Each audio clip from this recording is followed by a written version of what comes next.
Open the pod bay doors, Hal. I'm sorry, Dave. I'm afraid I can't do that. What would you do with your brain if you had one? Do? Why, if I had a brain, I could... Miles per hour. I could while away... 46.56 degrees.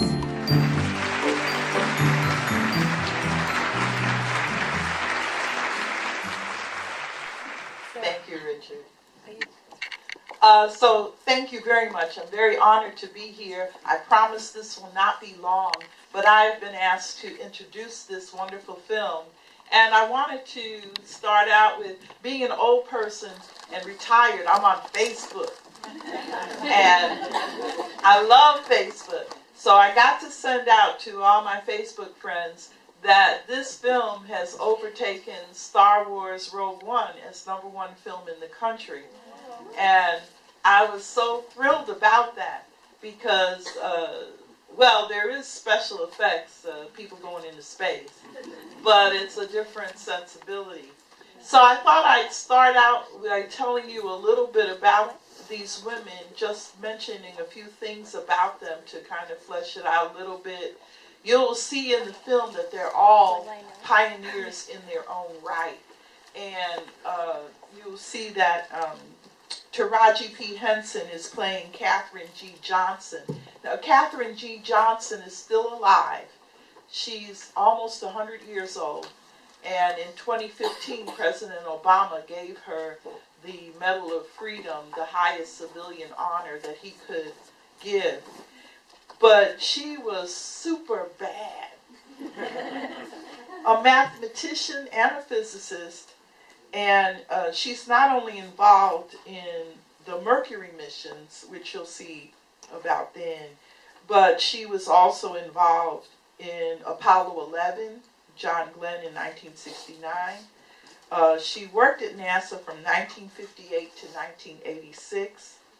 And in 1970, she was one of the people that helped to get Apollo 13 back to Earth. If you saw that movie, Apollo 13, you know that they almost didn't make it.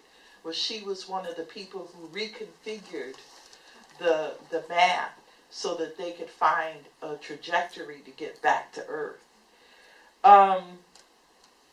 In 2016, the Katherine G. Johnson Computational Research Facility was formally dedicated at NASA's Langley Research Center in Hampton, Virginia, on the 55th anniversary of Alan Shepard's historic launch and splashdown, which Johnson was also a part of. So you'll see her as, she was one of the computers, you know, before there were machines, human beings were called computers. And you will see a whole phalanx of women of color who were working in as computers. But these three, why were they chosen? Because they were all pioneers. Katherine Johnson was the first to get into the computational math room. She was the only African-American and the only woman in the room. And so she was a pioneer in mathematics. The other two were also pioneers. You'll see that Octavia Spencer, who plays Dorothy Vaughan, there's a lot of, I don't want to do any spoilers, but there's a lot of humorous stuff about when the first computers, the first electronic computers came into the office, and she was undaunted. She's a mathematician who started at the predecessor to NASA, which was called NACA in 1949, and she had a long career. But I wanted to read you a quote from her. It has a lot of personal, deep meaning for me. It's something that I carry around with me. She says, "I changed what I could, and what I couldn't, I endured." And you see that in all of the women. And she had to overcome a lot to become the first supervisor of the computers, the human computers and the electronic computers. The other pioneer that you'll see is played by Janelle Monáe, and that is Mary Jackson. Mary Jackson was the first woman of color engineer in NASA. And you'll see more about that. I'm trying to whet your appetite without spoilers. So I'm not going to spoil this for you. The director, Theodore Melfi, doesn't have a lot of credits. One of them is St. Vincent, if you saw that with Bill Murray. And Allison Schroeder, with whom he co-wrote the screenplay, she has a couple of credits, Mean Girls and Pineapple Express. So this is quite a departure. So I was thinking about this is quite a departure. And the screenplay is based on the book Hidden Figures by Margot Lee Shetterly. And Shetterly's dad worked at NASA. That's how she got into this whole idea of looking into women in NASA and how she uncovered this incredible story. And she said, somebody's got to tell this story. And so it turned out to be a story that everybody wanted to hear. So before I wrap up, I just want to, again, thank Ciné, who always tries to bring programs to the community that will be of benefit for the community. And Ciné would like to thank the Coolidge Corner Theater Foundation and the Alfred P. Sloan Foundation for helping to support this program through grants. Now, if you go outside, you see a table out there with very vibrant young people who are sitting there with their bright eyes and their gracious smiles, and you should talk to them. They're women in science. Oh, there's one.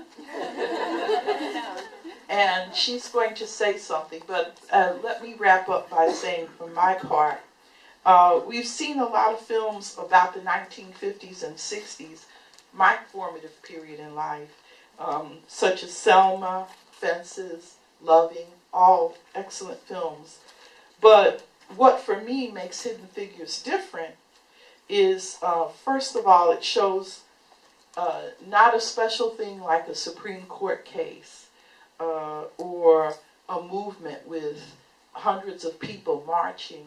It shows people in everyday situations who have to cope with extraordinarily difficult things and how they work through these things and how they work around these things and how they prove that racism and sexism are not pragmatic in any way. They don't work, and they cause more problems than they don't solve any. They just cause. And the one great thing about this film is people learn, people grow. It's the kind of America that we would like to think of ourselves as being. So that was meaningful to me. Also, all of these women went to historically black colleges and universities. One went to Hampton, one went to West Virginia State University, the other one went to another HBCU, escapes me right now. But it shows that where these women were given an opportunity to show what they could do, they worked to their potential.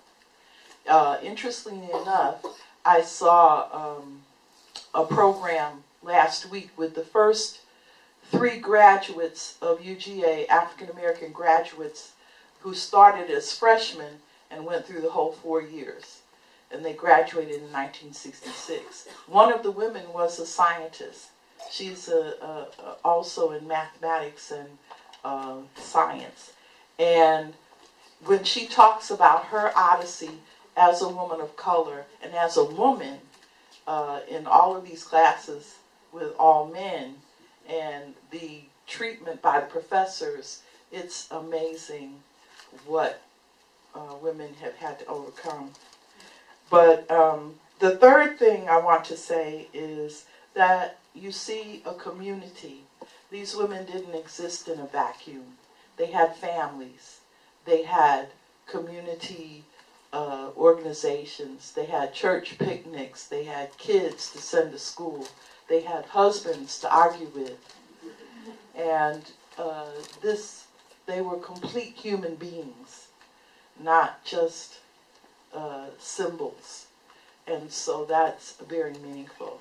And I just want to close again with this quote from Dorothy Vaughan. I changed what I could, and what I couldn't change, I endured. Thank you. Enjoy.